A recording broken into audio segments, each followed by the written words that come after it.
Bonjour à toutes et à toutes, heureux de vous retrouver à la 66e vidéo de Psy à la maison. Aujourd'hui, nous allons voir la perlaboration, la remémoration. Alors, le terme, il vient de l'allemand, Durcharbeitung, qui veut dire travailler avec précaution. C'est avec notion de bienveillance et non pas avec soin, parce que dans certaines traductions, vous aurez avec soin. Et je trouve que le travail avec soin, c'est la notion d'attention à la tâche. Alors que nous, c'est vraiment de la bienveillance pour le patient. Alors, ce qui signifie élaborer dans le sens du travail bien fait et pas dans le sens commun de créer, fantasmer, imaginer, mais c'est de l'ordre du réel, du vécu pour le patient. Le patient revient toujours à la scène primitive du traumatisme jusqu'à la compréhension de la scène, la prise de conscience du ressenti réel de ses affects, émotions, ce qui va augmenter une libération, un sentiment de compréhension, l'enlèvement d'un nœud en soi. Il va se libérer. Donc la libération, le mieux va être ancrée lorsque le patient n'éprouvera plus le besoin d'en parler, d'y penser, d'y revenir, pour passer à autre chose, parce qu'il a compris, parce qu'il a accepté, mais ne peut venir que de lui-même. Quand bien même l'analyste sait et comprend, ça doit venir du patient pour s'ancrer définitivement et se libérer de son traumatisme. Le patient, insufflé inconsciemment par l'analyste, va se libérer de l'intérieur. Travail du moi, pas le soi. Ça doit venir du patient.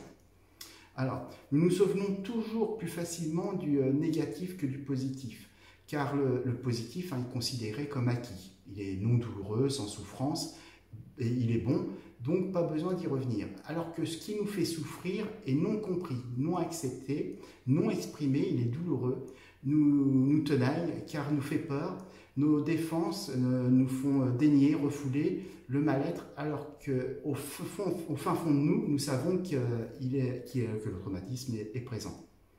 Alors, nous pouvons donc considérer que l'élaboration et la perlaboration psychique. Pas de panique, je vais expliquer tout ça. Au travers de la cure psychanalytique, la perlaboration est surtout connue comme un travail menant à l'éradication du symptôme. C'est pour ça que c'est important. Ce travail consiste à repérer, au cours d'une analyse, les mêmes scènes encore et encore, jusqu'à ce que le refoulement soit mis en échec et que soit élaborée une connaissance consciente de l'histoire du symptôme qui permet de le supprimer. Il faut que le patient prenne conscience de son symptôme, le comprenne pour pouvoir s'en libérer. Ça veut dire ça.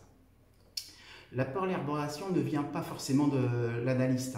Le fait que le patient revient toujours sur le même dire de façon inconsciente, radote le même traumatisme, parle ou revient toujours sur la même scène traumatique, utilise les mêmes mots, se fixe sur un objet, une émotion, un affect, montre la persistance du traumatisme. C'est pas le psychanalyste, c'est pas l'écoutant qui intervient.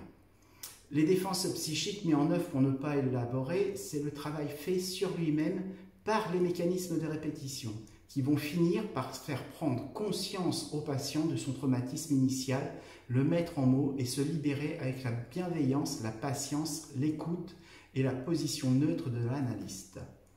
Alors, là je viens de dire des choses importantes et je pense qu'à ce moment-là vous vous posez une question. Vous dites, si le travail se fait par le patient, l'analyste, il sert à quoi? C'est quoi son rôle? Est-ce qu'il est vraiment indispensable? Oui, le patient a les outils en lui, mais le problème c'est qu'il ne sait pas les utiliser parce que les outils ne sont pas innés. Il y a des choses dans la vie que si on n'apprend pas, on ne saura pas faire. Exemple, si je n'apprends pas à faire de vélo, je ne saurai pas faire de vélo. Si je n'apprends pas à nager, je ne saurai pas nager. Le rôle de l'analyste, c'est d'apprendre à faire du vélo, c'est apprendre à nager à la personne. Donc voilà un peu le rôle de l'analyste. Donc vous comprendrez bien que l'analyste apprend au patient les bons outils, lui donne les bons outils pour travailler sur lui-même. Alors, au besoin, l'analyste donne de nouveaux outils pour aider le patient. Au niveau de l'attention flottante, l'analyste repère les mouvements psychiques particuliers du patient.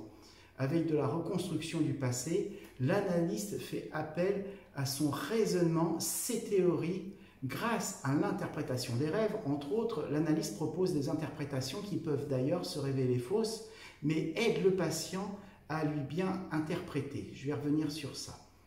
La meilleure interprétation des rêves, c'est celle que l'on fait par soi-même.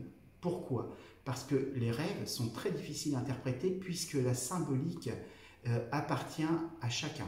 C'est-à-dire que ma symbolique ne sera pas la vôtre. On l'avait vu dans l'interprétation des rêves. Si vous voulez en savoir un peu plus, j'ai fait une vidéo sur l'interprétation des rêves. Je vous appelle à aller voir ça. Alors, avec le contre-transfert, l'analyse symbolise ce qu'il ressent, met en mots ce qui provient du transfert, qui ne parvient pas à se dire. C'est faire sortir le dire. La perlarboration de l'analyste peut se manifester comme théorisation flottante à travers des comptes rendus d'analyse. On informe le patient de là où on en est et là où on veut aller. Nous voyons bien là l'importance du rôle de l'analyste. S'il n'y avait pas d'analyste, on ne pourrait pas faire ce travail par soi-même ça serait très difficile de se soigner par soi-même parce qu'on a toujours besoin d'un regard neutre et bienveillant d'une personne tiers. Et c'est ça, c'est le rôle de l'analyste.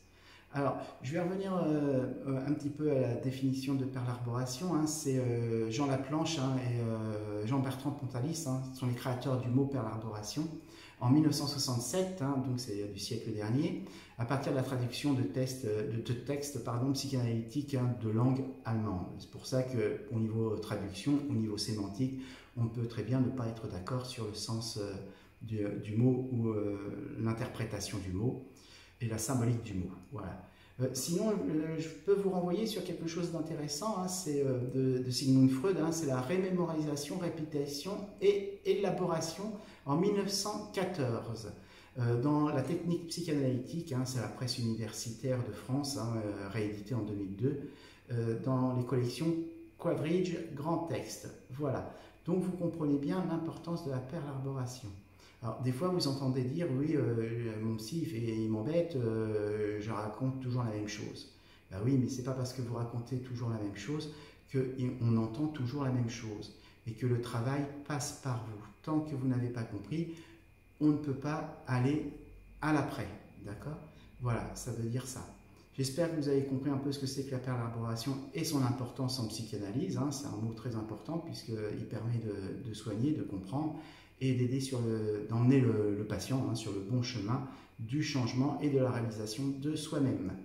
Je vous remercie, à bientôt pour la prochaine vidéo. Prenez bien soin de vous, à bientôt.